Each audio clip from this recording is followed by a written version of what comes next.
Welcome back to my channel. ഇന്ന് ഞാൻ കുറച്ച് കിച്ചൺ ടിപ്സുമായിട്ടാണ് വന്നിരിക്കുന്നത്. ഇത് പലർക്കും അറിയാവുന്ന കാര്യങ്ങളായിരിക്കാം. അറിയാമായവർക്ക് വേണ്ടിയിട്ടാണ് ഞാൻ ഈ വീഡിയോ ചെയ്തിരിക്കുന്നത്. നമ്മൾ വെജിറ്റബിളൊക്കെ വാങ്ങിക്കുമ്പോൾ നമ്മൾ വേണ്ട വിധം അത് ഫ്രിഡ്ജിനകത്ത് പാക്ക് ചെയ്ത് വെച്ചില്ല എന്നുണ്ടെങ്കിൽ അത് പെട്ടെന്ന് ചീത്തയായി പോകും. അപ്പോൾ ഞാനിപ്പോൾ ഇതിൽ കുറച്ച് ടിപ്സാണ് ഇതിനകത്ത് പറയുന്നത്. എങ്ങനെ വെജിറ്റബിളൊക്കെ നമുക്ക് കൂടുതൽ ദിവസം നമ്മൾ കേടുകൂടാതെ നമുക്ക് ഫ്രിഡ്ജിലാണെങ്കിൽ തന്നെ സൂക്ഷിച്ച് വെക്കാമെന്നാണ് ഞാനിപ്പോൾ കാണിക്കുന്നത്. അപ്പോൾ ഞാൻ ആദ്യം പച്ചമുളകാണ് കാണിക്കുന്നത്. ഇത് വാങ്ങിച്ചിട്ട് എനിക്കൊന്ന് 2 വീക്സ് കഴിഞ്ഞിട്ടുണ്ട് ഇത്. അപ്പോൾ ഇത് ഞാൻ എങ്ങനെയാണ് ഇത് ഇത്രയും ദിവസം കേടുകൂടാതെ സൂക്ഷിച്ചെന്ന് കാണിച്ചു തരാം. ഇത് നമ്മൾ അതിൻ്റെ പുറകത്തെ ഞെട്ട് ഇങ്ങനെ ഈ ഞെട്ടാണ് ആദ്യം ചീത്തയാകുന്നതുകൊണ്ട് നമ്മൾ ഞെട്ട് ഇങ്ങനെ അടത്തി വിട്ടിട്ട് നല്ല എയർ ടൈറ്റായിട്ടുള്ളൊരു കണ്ടെയ്നറിനകത്ത് എന്തെങ്കിലും ഒരു പ്ലാസ്റ്റിക്കിനകത്തോ ഇതിനകത്ത് നമ്മളത് ഇങ്ങനെ അതിൻ്റെ പുറകിലെ സ്റ്റെം അങ്ങ് അടത്തി കളയുക. എത്ര ദിവസം വേണമെങ്കിലും അതിങ്ങനെ ഇരിക്കും. നമ്മൾ ഉപയോഗിച്ച് തീരുന്നവരെ അതിങ്ങനെ തന്നെ ഇരിക്കും. ഞാനിത് അങ്ങനെ വെച്ചിരുന്നത് കൊണ്ടാണ് ഇത് ഇത്രയും ദിവസം കേടുകൂടാതെ ഇരുന്നത്. ഇത് ഫസ്റ്റ് ടിപ്പ്. ഇനി അടുത്ത ടിപ്പ് എന്താണെന്ന് പറയാം. അടുത്തത് മല്ലിയില. ഇതിപ്പോൾ ഞാൻ മാർക്കറ്റിൽ പോയപ്പോൾ എനിക്ക് വലിയൊരു ബഞ്ചായിട്ട് എനിക്ക് വാങ്ങിക്കാൻ കിട്ടി. വലിയൊരു ബഞ്ച് വാങ്ങിക്കാൻ കിട്ടിയതാണ്. അപ്പോൾ ഞാനിത് കൊണ്ടുവന്നിട്ട് എന്താ ചെയ്തതെന്ന് വെച്ചാൽ ഇനിയിപ്പോൾ അങ്ങനെ തന്നെ ഞാൻ ഫ്രിഡ്ജിൽ വെച്ചാൽ ഇത് 2-3 ദിവസം ആകുമ്പോഴേക്കും അതങ്ങ് ചീഞ്ഞു പോകും.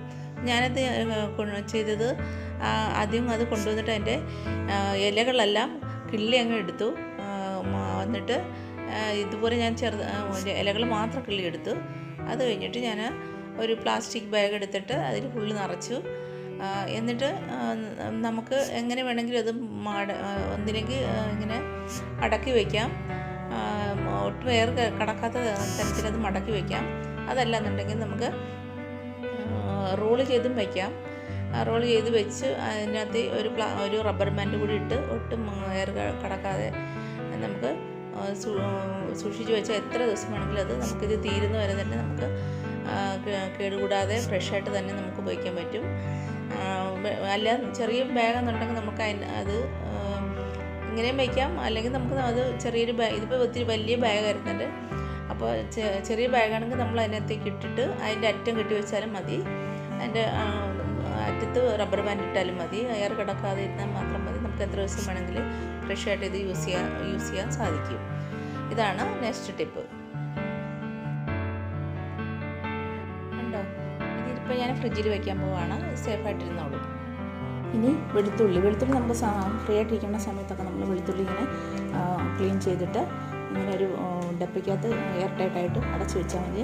എത്ര ദിവസം വേണമെങ്കിലും നമുക്കത് ആവശ്യത്തിനെടുത്ത് വയ്ക്കാം.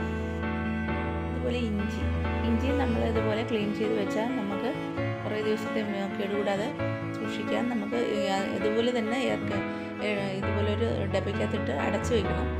അപ്പോൾ നമുക്കത് കുക്കിംഗ് ഈസി ആയിരിക്കും. നമുക്കിതെല്ലാം ക്ലീൻ ചെയ്ത് വയ്ക്കാൻ. ഫ്രീ ആയിട്ടിരിക്കുന്ന സമയത്ത് പെട്ടെന്നെടുത്ത് നമുക്ക് യൂസ് ചെയ്യാൻ സാധിക്കും.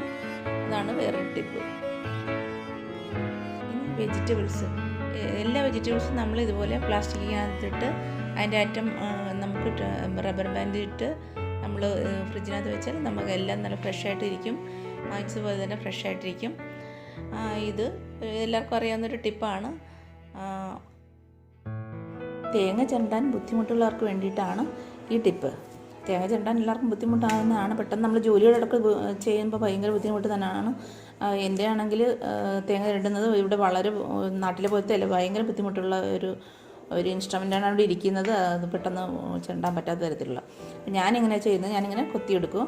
ചിലരിങ്ങനെ ഫ്രിഡ്ജിൽ വെച്ചിട്ട് പിന്നെ സ്റ്റവിൻ്റെ പുറത്ത് കാണിച്ചത് മൊത്തം അടത്തിയെടുക്കുന്ന പരിപാടികളുണ്ട്.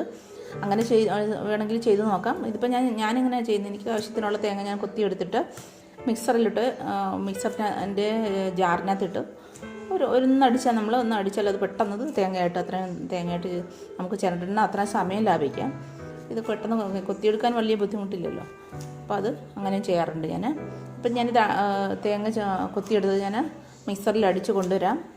അപ്പോൾ വെള്ളമൊന്നും ഒഴിക്കാൻ പാടില്ല. വെള്ളമൊന്നും ഒഴിക്കാതെ ഒന്ന് ഗ്രൈൻഡ് ചെയ്താൽ മതി. പെട്ടെന്നത് മൊത്തം പീസ് ചെയ്ത് നമുക്ക് തേങ്ങ ചിരണ്ടിനേക്കാളും ഇതായിട്ട് കിട്ടും. അപ്പോൾ എനിക്കിപ്പോൾ ഇത്ര മതി. ഞാനിത് ചിരണ്ടി അതൊന്ന് മിക്സറിനകത്തിട്ട് അടിച്ചു കൊണ്ടുവരാം. ഒന്ന് മിക്സറിൽ അരച്ചെന്ന് വെച്ചാൽ വെള്ളമൊന്നും ഒഴിക്കാണ്ട് അതൊന്ന് ഗ്രൈൻഡ് ചെയ്ത് കൊണ്ടുവന്നിട്ടുണ്ട്. ഇത് തേങ്ങ കൊത്തിയെടുത്തതാണ്. പെട്ടെന്ന് നമുക്കത് ചിരണ്ടി തേങ്ങ ചിരണ്ടിയതിനേക്കാൾ നന്നായിട്ട് നൈസായിട്ട് കിട്ടും. ഞാൻ അടുത്തത് വേപ്പില കൊണ്ടുവന്നു. നമ്മളിത് ഇങ്ങനെ അതിൻ്റെ ഇലകൾ ഊരിയെടുത്ത് ഇങ്ങനെ ഒരു പ്ലാസ്റ്റിക് ഡപ്പയ്ക്കകത്ത് ഇട്ട് വെച്ചാൽ മതി. കുറേ നാൾ കേട് കൂടാതിരിക്കുന്നത്. ഞാനിപ്പോൾ ഇത് തണ്ടോട് കൂടി ഇട്ട് വെച്ചിട്ടേക്കുവാണ്. ഇങ്ങനെ നമ്മൾ ഇലകൾ ഊരിയെടുക്കുകയോ അല്ലെങ്കിൽ ഇങ്ങനെ തന്നെ നമുക്ക് തണ്ടോട് കൂടെയും വേണമെങ്കിൽ ഇട്ട് വയ്ക്കാം. ഇലകൾ ഊരിയെടുത്ത് വെച്ചാൽ ഒരുപാട് നാളിരിക്കും. അത് 1 month ഇരിക്കും. അപ്പോൾ ഞാൻ അങ്ങനെ വയ്ക്കാം. അതാണ് കുറേ ദിവസം കേടുകൂടാതിരിക്കാനുള്ള ഒരു ടിപ്പ്. ഉണ്ട്. വെജിറ്റബിളൊക്കെ നമ്മൾ കടയിൽ നിന്ന് വാങ്ങിക്കുമ്പോൾ തന്നെ അവർ പ്ലാസ്റ്റിക് കവറിനകത്ത് ഇട്ടാണ് ഇങ്ങനെ നമുക്ക് തരുന്നത്. ഇതിപ്പോൾ അവർ വെളിയിൽ സൂക്ഷിക്കുക ഒത്തിരി ദിവസം അവരുടെ നമുക്ക് മാർക്കറ്റിൽ നോക്കുമ്പോൾ കാണാം. നമ്മൾ ഒത്തിരി ദിവസം ഇങ്ങനെ ഇട്ടേക്കുന്നത് കുറേ ദിവസം അവരുടെ ഇങ്ങനെ വെളിയിൽ തന്നെ അവരിട്ടേക്കുന്നത് കാണാം. ഒരു കേടും കൂടാണ്ട് ഈ വെജിറ്റബിൾ ഇങ്ങനെ തന്നെ ഇരിക്കും. ഇത് നമുക്ക് വാങ്ങിച്ചുകൊണ്ട് വന്നപ്പോൾ എനിക്കിത് കവർ അങ്ങനെ തന്നെ കിട്ടിയതാണ്. ഞാനപ്പോൾ അത് ഫ്രിഡ്ജിൽ കൊണ്ടുവന്ന് അങ്ങനെ തന്നെ വെക്കുകയാണ്. നമ്മളിതിപ്പം ഈ പ്ലാസ്റ്റിക് പകുതി മുറിച്ചെടുത്തിട്ടാണെങ്കിലും നമ്മൾ വെജിറ്റബിൾ ഇത് കൂടിനകത്ത് തന്നെ പ്ലാസ്റ്റിക്കിനകത്ത് തന്നെ ഇട്ട് ഫ്രിഡ്ജിൽ സൂക്ഷിച്ചാൽ കുറേ ദിവസം അത് അങ്ങനെ തന്നെ ഇരിക്കും. ഒരു കേട് കൂടാതെ ഇരിക്കും. ഇതൊക്കെയാണ് ടിപ്സുകൾ. കടുക് പൊട്ടിക്കാനാകുമ്പോഴേക്കും ഇങ്ങനെ അതിൻ്റെ അകത്തെ അരി നമ്മൾ എടുക്കുന്നില്ല കടുക് പൊട്ടിക്കാനായിട്ട്. അപ്പോൾ ഞാനിപ്പോൾ ഡെയിലി കടുക് പൊട്ടിക്കുമ്പോൾ അതിൻ്റെ അകത്തെ അരി ഇങ്ങനെ ഒരു ഡിഷിനകത്ത് ഞാനിങ്ങനെ എടുത്ത് കളക്ട് ചെയ്ത് വയ്ക്കുന്നു. ഞാൻ എന്നും ഡെയിലി എടുക്കുന്നതാണ് ഇങ്ങനെ എടുത്ത് വയ്ക്കും. അപ്പോൾ ഞാനത് കൊണ്ടുവന്ന് ഒരു പോട്ടിനകത്ത് ഇട്ട് വയ്ക്കും. മണ്ണ് നിറച്ചൊരു പോട്ടിനകത്ത് ഞാൻ കൊണ്ടുവന്ന് ഇട്ടതാണ്. ഇപ്പം നല്ലപോലെ എല്ലാം ചെടികളതിനിപ്പുണ്ട്. എല്ലാം മുളക് ചെടികളാണ്. അപ്പോൾ ഇത് കുറേ എണ്ണം ഞാൻ മാറ്റി നട്ടിട്ടുണ്ട്. അതെല്ലാം കിളുത്ത് നിൽപ്പുണ്ട്. എല്ലാം വലിയ ചെടിയായി നിൽപ്പുണ്ട്. ഇത് നമ്മൾ ഈ അരികൾ വേസ്റ്റ് ചെയ്യാതെ ഒരു പോട്ടിനകത്ത് നമ്മൾ മണ്ണ് നിറച്ചതിനകത്ത് ഇട്ടാൽ എല്ലാം നമുക്ക് മുളക് ചെടി ഓരോന്നും മുളക് ചെടിയായിട്ട് കിട്ടും. ഇതൊക്കെയാണ് ടിപ്സുകൾ. വീഡിയോ ആദ്യമായിട്ട് കാണുന്നവർ സബ്സ്ക്രൈബ് ചെയ്യാൻ മറക്കരുത്. വീഡിയോ ഇഷ്ടപ്പെട്ടാൽ ലൈക്കും കമൻറ്റും ഷെയറും ചെയ്യാൻ മറക്കരുത്. അടുത്തൊരു വീഡിയോയുമായി തിരിച്ചു വരാം.